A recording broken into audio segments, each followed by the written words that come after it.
Throughout the centuries of ancient history, the Aramaean people have played a significant role in the development and formation of the Levant region and neighboring areas in the Middle East.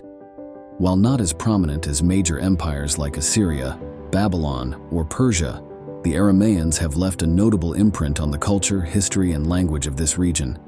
The journey of exploration into the Aramaean people takes us back to the expansive eras of the ancient world, when Aramaean tribes began to migrate and establish the earliest communities. From the northwestern lands of Mesopotamia to the southern Levant and eastern Anatolia, they played a crucial role in creating a network of trade and cultural communication among different tribes and regions. Studies on the Aramaean people not only help us understand the development of the Aramaic language and its influence on cultural history, but also provide us with a deeper insight into how small communities can impact the development of larger regions. The stories of the Aramaean people are an integral part of the diverse and rich historical tapestry of the ancient Middle East.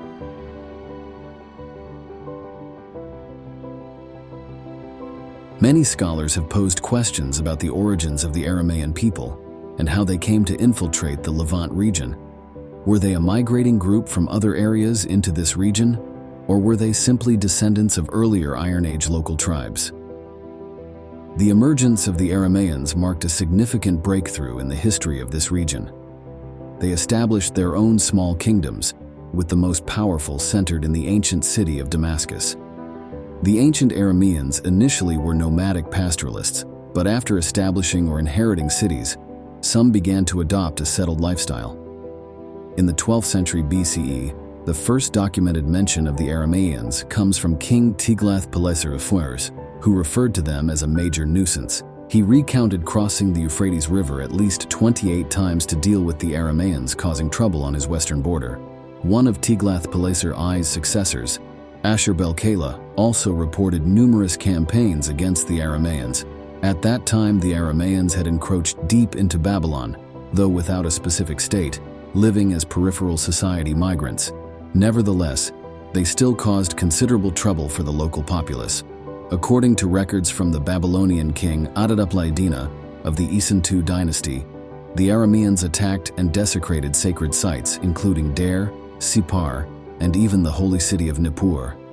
The era of the Aramaeans came around the 11th century BCE, when several small Aramaean kingdoms emerged in northern Levant.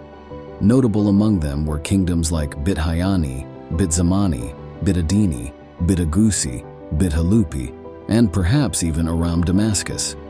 Despite the expansion of the Assyrians and their territorial conquests, the Aramaean kingdoms never formed any long-lasting alliances, with their alliances serving specific purposes to thwart threats before dissolving.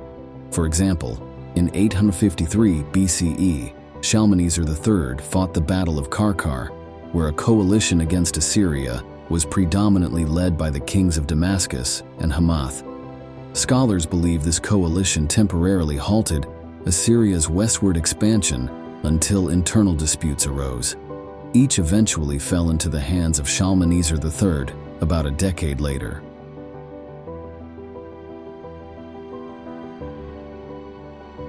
The Aramaeans have intrigued many researchers regarding their origins and how they managed to infiltrate the Levant region.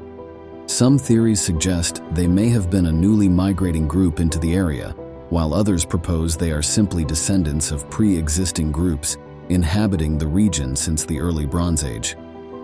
The Aramaeans established separate small kingdoms, with the most powerful centered in the ancient city of Damascus. Initially nomadic pastoralists, they shifted towards a settled lifestyle after establishing or seizing cities. The earliest recorded mention of the Aramaeans comes from King Tiglath-Pileser I, who described them as a major nuisance. He recounted crossing the Euphrates River at least 28 times to deal with Aramaeans causing disturbances on his western border. Successors to Tiglath-Pileser I, like Ashur-bel-Kala, also reported numerous campaigns against the Aramaeans. During that time, the Aramaeans expanded their territory into Babylon, though lacking a specific nation-state and living as peripheral societal migrants. Nonetheless, they remained a significant disruption to the local populace. The records of Babylonian king Adad-apla-iddina of the Isin II dynasty also documented Aramaean assaults on sacred sites such as Dar, Sippar, and even Nippur. The 11th century BCE witnessed the emergence of small Aramaean kingdoms in northern Levant, including Bit Hayani, Bit Zamani, Bit Adini, Bit Agusi, Bit Halupe, and possibly Aram Damascus. Despite Assyria's territorial expansions and conquests, the Aramaean kingdoms did not form any long-term alliances and only collaborated to counter specific threats before disbanding. For instance, in 853 BCE, Shalmaneser III faced a coalition against Assyria, led by the kings of Damascus and Hamath in the Battle of Karkar. Though believed to have temporarily halted Assyria's westward expansion, this alliance quickly dissolved as its members began to clash, eventually falling into the hands of Shalmaneser III.